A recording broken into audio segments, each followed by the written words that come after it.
Commander, something you need? How's the Normandy performing? Is she everything they said she'd be? She's the best ship in the fleet, if you've got a pilot who knows how to handle her. Balance isn't what you'd expect. Takes a while to get used to that oversized drive core we got stuffed in the back, and her power can sneak up on you if you're not careful.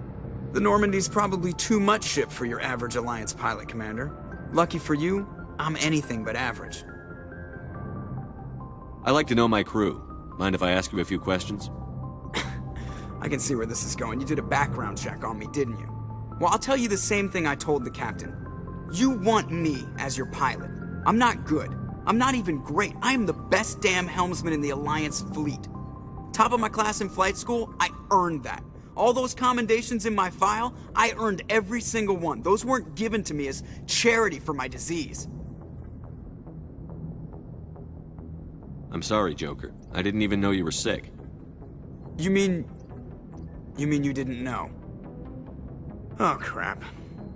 Okay, I've got Vrolik syndrome, brittle bone disease. The bones in my legs never develop properly. They're basically hollow, too much force and they'll shatter. Even with crutches and my leg braces, it's hard to get around. One wrong step and crack! It's very dramatic. But I've learned to manage my condition, Commander. Put the Normandy in my hands and I'll make her dance for you. Just don't ask me to get up and dance unless, you like the sound of snapping shin bones.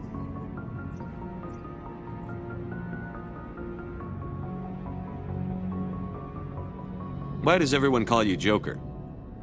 It's a lot shorter than saying Alliance Flight Lieutenant Jeff Moreau. Plus, I love to make little children laugh. I was just thinking how much you remind me of Santa Claus. Look, I didn't pick the name. One of the instructors in flight school used to bug me about never smiling. She started calling me Joker, and it stuck.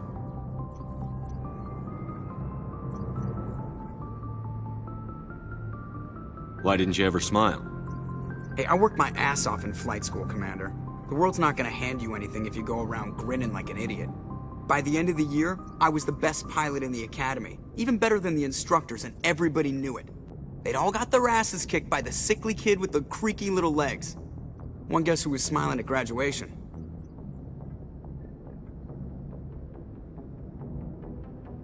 I need to know more about this Vrolik syndrome if I'm putting my ship in your hands. Yeah, of course you do. It's an extremely rare condition. Nobody knows exactly what causes it. Genetic, maybe.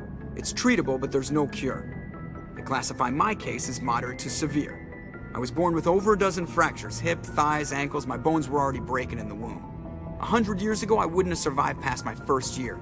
Lucky for me, modern medical science has turned me into a productive member of society. You're not gonna break a bone trying to fly the ship, are you?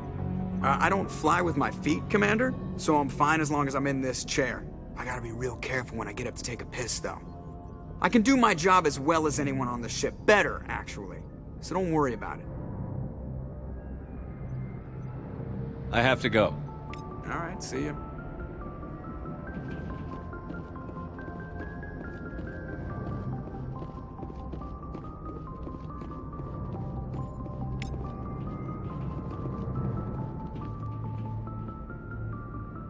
If anyone has to take over for Captain Anderson, I'm glad it's you. I'm not sure about having non-humans on our ship, though. We're all on the same team here, Presley. With all due respect, sir, that's what they said about Nihilus. Look how that turned out. I'm in charge here, Presley. I decide if we have non-humans on this vessel.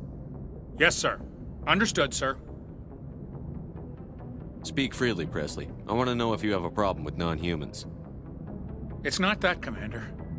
Humanity has always handled its own problems. Saren attacked one of our colonies. We should be the ones to stop him. We don't need their help.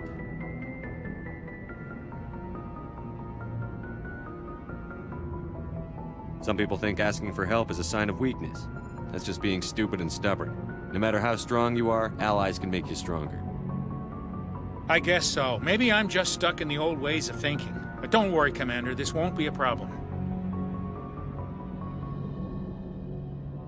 How did you end up assigned to the Normandy?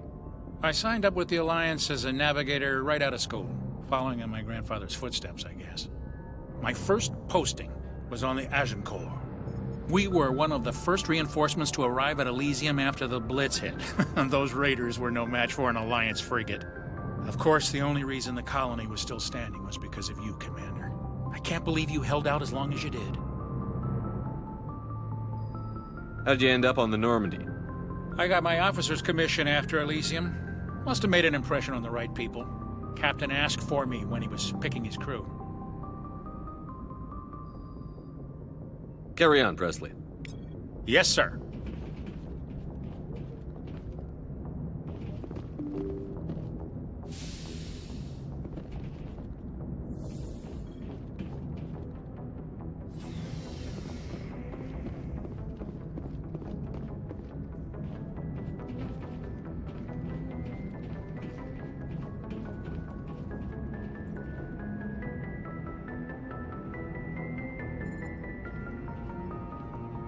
Anything you need, Commander?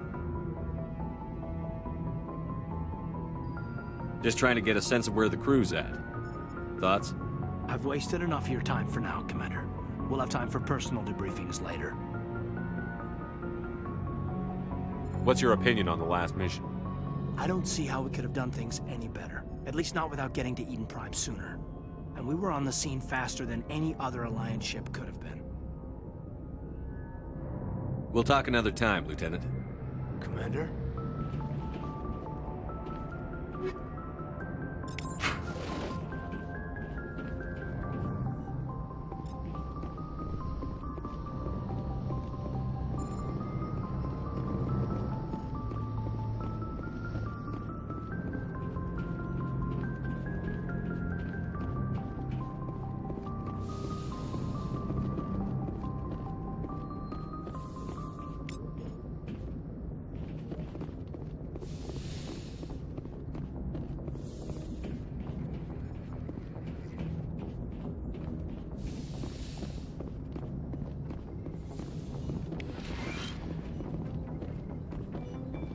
Yes, Commander? Is there something you need? How did you end up serving on an Alliance ship? I enlisted right out of med school. Earth always seemed boring to me. Too safe, too secure. I figured the colonies were teeming with exotic adventure. I wanted to travel the stars, tending the wounds of tough soldiers with piercing eyes and sensitive souls. Turns out military life isn't quite as romantic as I'd imagined. But humanity needs the Alliance if we want to keep expanding through the Traverse, and the Alliance always needs good doctors. So I stayed on to do my part. Ever think you made the wrong choice? Sometimes I think about opening a private practice back on Earth, or maybe taking a position at one of the new med centers out in the colonies. But there's something special about working on soldiers. If I left the Alliance now, I'd feel like I was abandoning them. How well do you know the Lieutenant? I'd never worked with him before this mission, but he has an impressive service record, over a dozen special commendations. Tends to keep to himself, though. Maybe because of the headaches. It's not easy being an L2. What does that have to do with it? Well, most biotics now use the L3 implants. Lieutenant Alenko was wired with the old L2 configuration. Sometimes there are complications. What kind of complications? Severe mental disabilities, insanity, crippling physical pain. There's a long list of horrific side effects. Caden's lucky. He just gets migraines. I should go. Goodbye, Commander.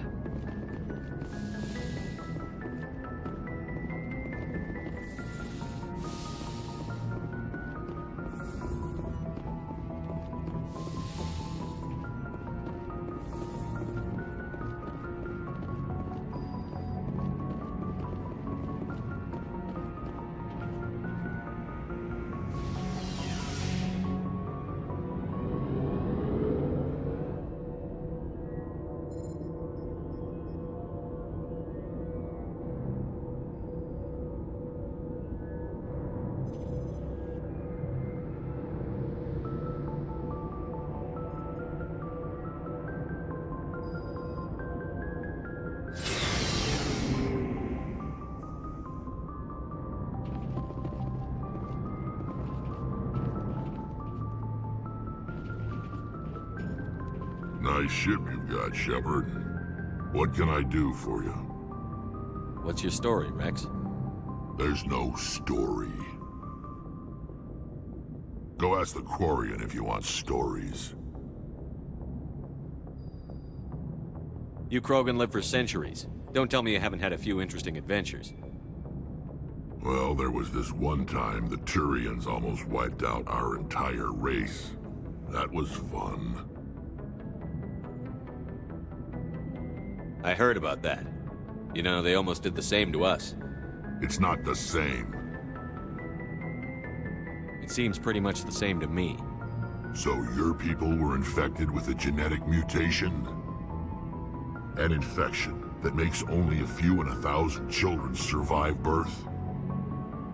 And I suppose it's destroying your entire species? I suppose it isn't all the same. I don't expect you to understand, but don't compare humanity's fate with the Krogan. Sorry, Rex. I wasn't trying to get you upset. Your ignorance doesn't upset me, Shepard. As for the Krogan, I gave up on them long ago. The genophage infected us, but it's not what's killing us. Are your people really dying? We're sure not getting any stronger. We're too spread out. None of us are interested in staying in our own system. Lots of species have left their homes and prospered. But they go to colonize new worlds. We're not settlers. We're warriors. We want to fight. So we leave. Hire ourselves out. And most of us never go back. What can you tell me about the genophage? Ask the Solarians if you want details. They made it. All I know, it makes breeding nearly impossible. Thousands die in stillbirth, and most never get that far. Every Krogan is infected, every one. And no one's rushing to find a cure. Why don't the Krogan try to find a cure?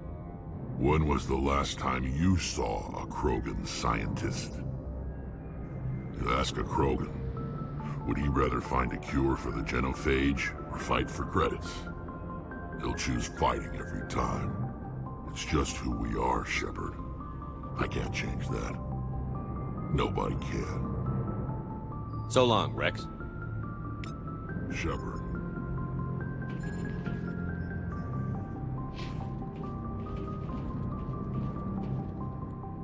Commander? What's your opinion on the last mission? Kinda wish you'd got there sooner, Commander. No offense, I appreciate the rescue. I just wish... You wish we'd been able to save the rest of your unit?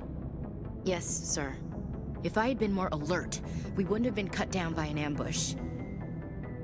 The Geth are perfect ambushers. They don't move, they don't make noise, they don't even breathe. Sir, they have flashlight heads. I'll make sure it doesn't happen again. Do you have a few minutes to talk one-on-one? I'm sorry, Commander. I need to get my duty squared away. I wouldn't mind talking more later, though. Dismissed, Chief. Sir.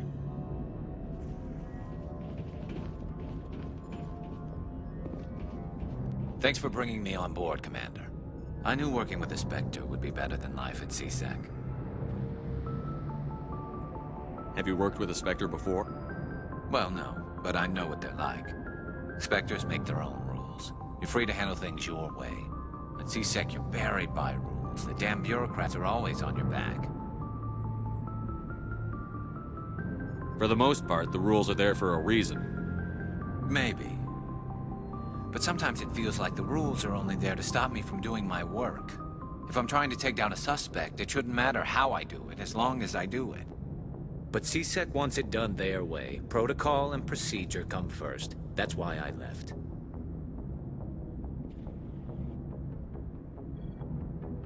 So you just quit because you didn't like the way they do things? There's more to it than that. It didn't start out bad, but as I rose in ranks, I got saddled with more and more red tape. C-Sec's handling of Saren was typical. I just couldn't take it anymore. I hate leaving. I hope you made the right choice. I'd hate for you to regret it later. Well, that's sort of why I teamed up with you. It's a chance for me to get off the Citadel, see how things are done outside C-Sec. Either way, I plan to make the most of this. And without C-Sec headquarters looking over my shoulder, well, maybe I can get the job done my way for a change. If getting the job done means endangering innocent people, then no. We get the job done right, not fast. Got it? I wasn't trying to. I understand, Commander.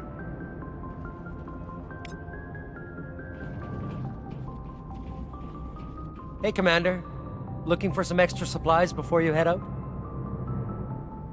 Not right now, thanks. No problem. Keep checking back.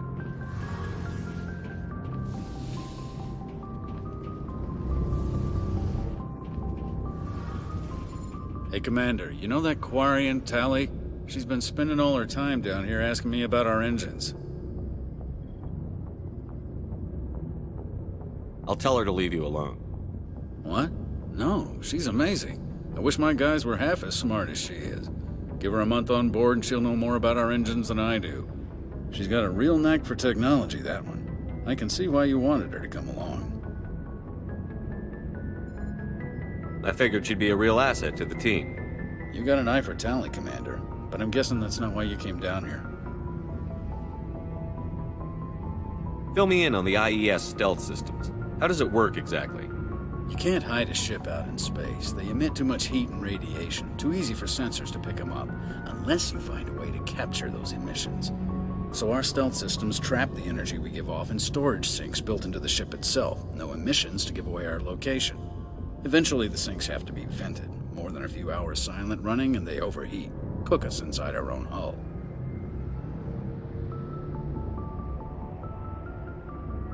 There's no way for anyone to detect us? A visual scan can still pick us up. Anyone looking out a window can see us plain as day. But you have to be pretty close to get an actual visual out in space. Most vessels rely on scanners. As long as the stealth systems are engaged, they can't see us. Not unless we accelerate to FTL speeds. Why doesn't it work with faster-than-light travel? Cranking up the FTL blue shifts our emissions, pushes them into frequencies too high to capture in the sinks. As soon as we make the jump, it's like setting off a flare. Sensors can pick up our location whenever we enter or exit FTL flight, but for short-range missions, our stealth systems are amazing, and we've got the only one.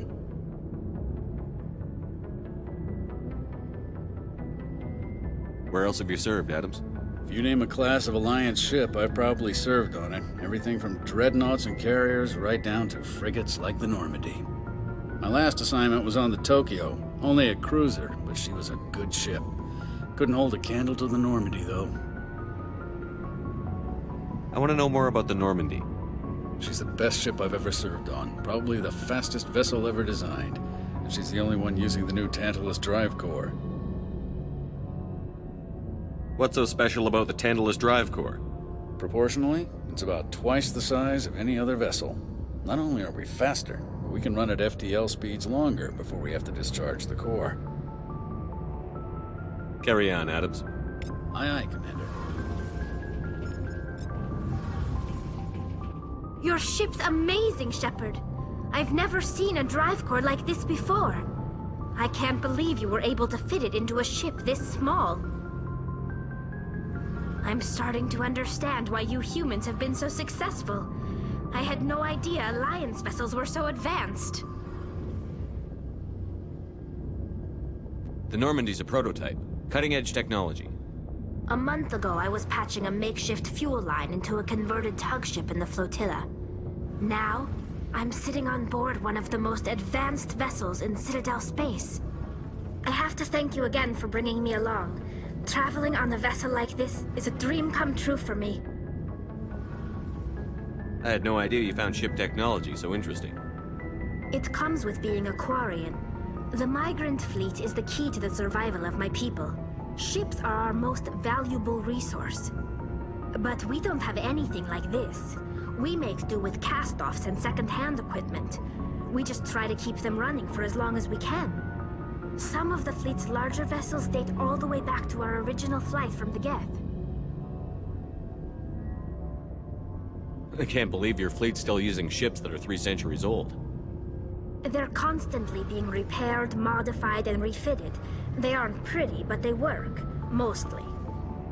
We've tried to make ourselves as independent as possible on the flotilla, grow our own food, mine, and process our own fuel. But some things we just can't make on our own. A patch to maintain the hull integrity requires raw materials we just don't have. That's why our pilgrimages are so important. Tell me about your people. Our lives aren't easy. Resources are scarce, and we are constantly on the move. Everything we do must in some way contribute to the continuation of the migrant fleet. There are 17 million Quarians in the flotilla, and each of us relies on the others for survival. The bonds among my people are strong. Unfortunately, we have had to surrender many of the freedoms and civil liberties other species take for granted. What kind of freedoms? Well, it's illegal for parents to have more than one child. If our population grows too much, it would strain our resources to their breaking point.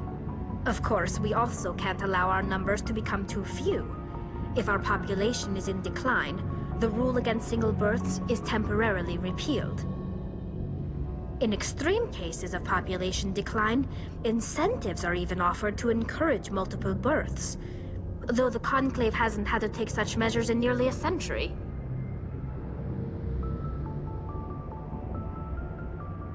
That's your government. The Conclave is our civilian branch of government. Each ship can elect a representative to serve on the Conclave and make decisions that affect the fleet as a whole. On matters that affect an individual ship, however, the captain has the final say.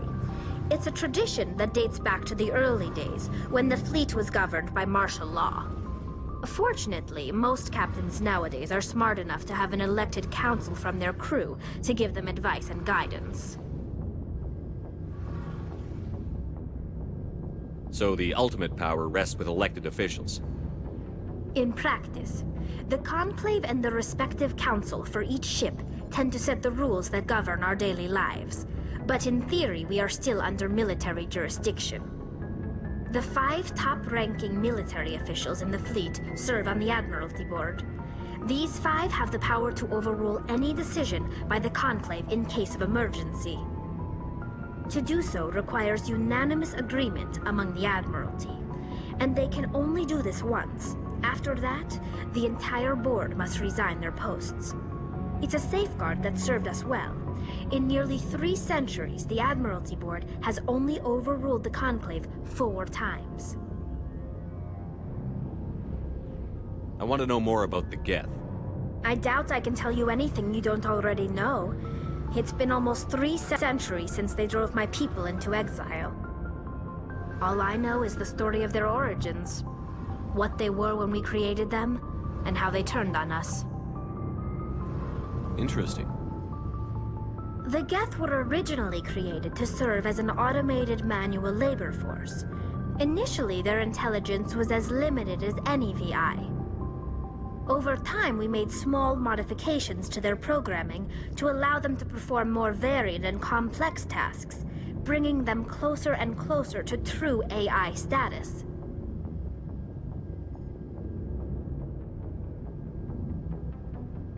How come the Council didn't step in and stop you? This wasn't true AI research. We may have been skirting the bounds of the law, but we never did anything that was actually illegal. The changes were so insignificant, so gradual, that we were able to control them. Or so we thought. But one thing we underestimated was the power of the neural network. A million Geth thinking simultaneously created an inherently unstable matrix. What made them rebel? As we built more and more Geth, their effective intelligence became more sophisticated, more abstract. One day, a Geth began to ask its Quarian overseer questions about the nature of its existence. Am I alive? Why am I here? What is my purpose? As you can imagine, this caused a near panic among my people. What did you do? It was inevitable the newly sentient Geth would rebel against their situation. We knew they would rise up against us, so we acted first. A general order went out across all Quarian-controlled systems to permanently deactivate all Geth. The Geth responded to this order violently. You can't blame them for fighting for their survival. We had no other choice. The Geth were already on the verge of revolution. By acting quickly, we had a chance to end the war before it began. The hope was that most of the Geth would still be little more than machines, incapable of organized resistance. But they had progressed much further than anyone anticipated. The war was long and bloody. Millions upon millions of Quarians died at their hands. In the end, we were forced to flee our own homeworld. We feared the Geth would pursue us, but they never came beyond the Veil. Now we drift through space, exile searching for a way to reclaim what was once ours.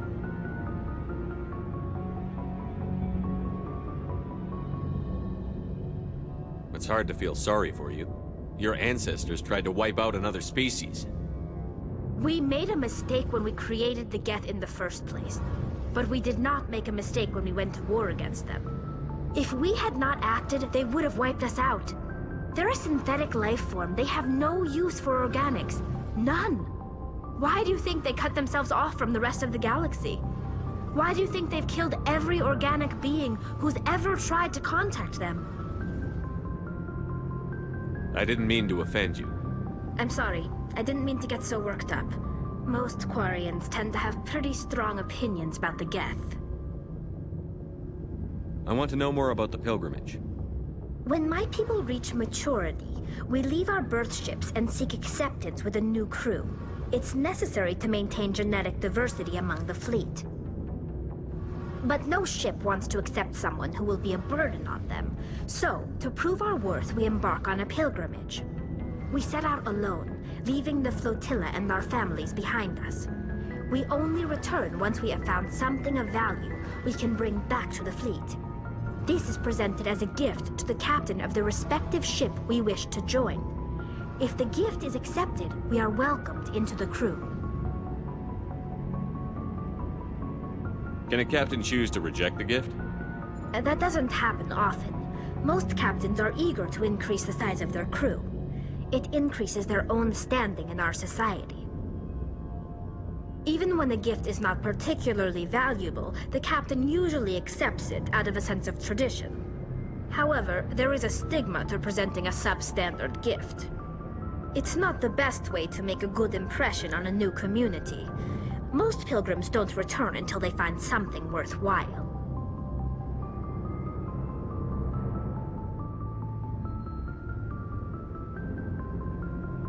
I can't believe they just send you off alone. It's not like they just cast us out. Before we leave, we are given lessons in how to survive outside the flotilla, and given gifts to help us on our journey. We also receive implants to fight off sickness and disease. Generations of living in an isolated and highly controlled environment have left our immune systems weaker than most. By the time we leave the fleet, we are well equipped for the pilgrimage. This is a rite of passage for all Quarians. If it were dangerous, our numbers would suffer. Virtually every pilgrimage ends with a triumphant return and the ritual presentation of the gift to one of the fleet's captains. I want to talk about something else. Like what? I should go. See you later.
Commander, urgent message from Alliance Command coming in.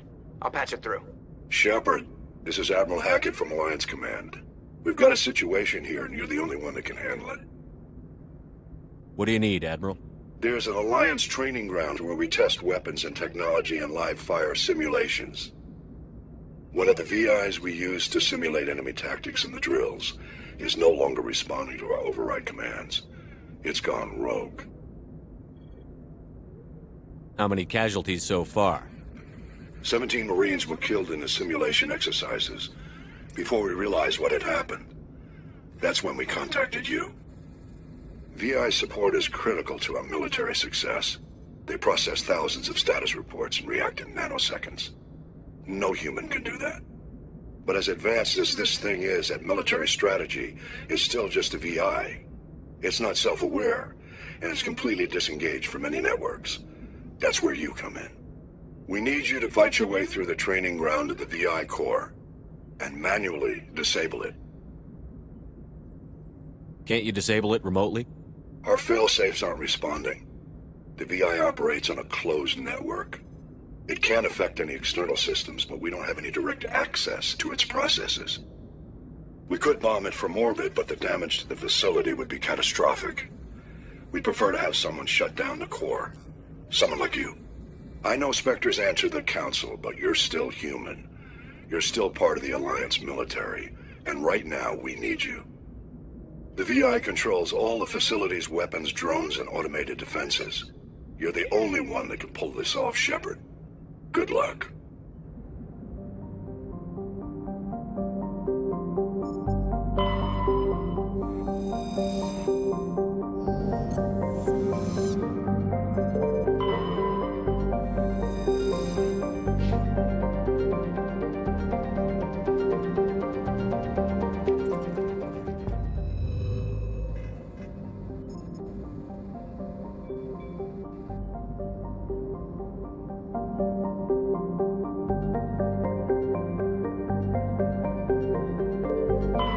Commander, I'm picking up a signal from the planet's surface.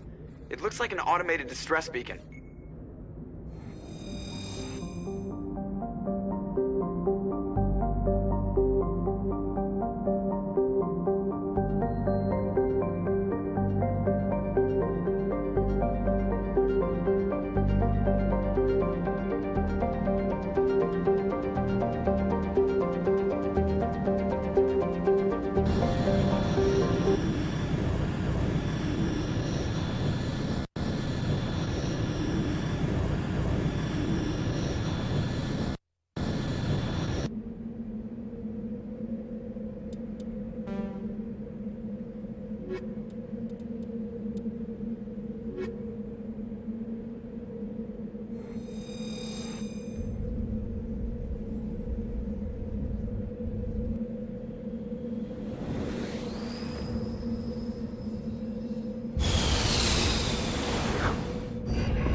Perimeter clear.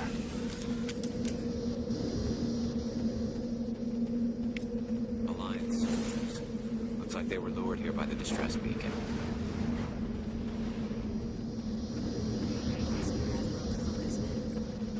We need to tell them what happened here.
Commander, I'm picking up some strange readings. Really strange, like off the damn charts. It looks like it's coming from an underground complex a few clicks away from the drop zone.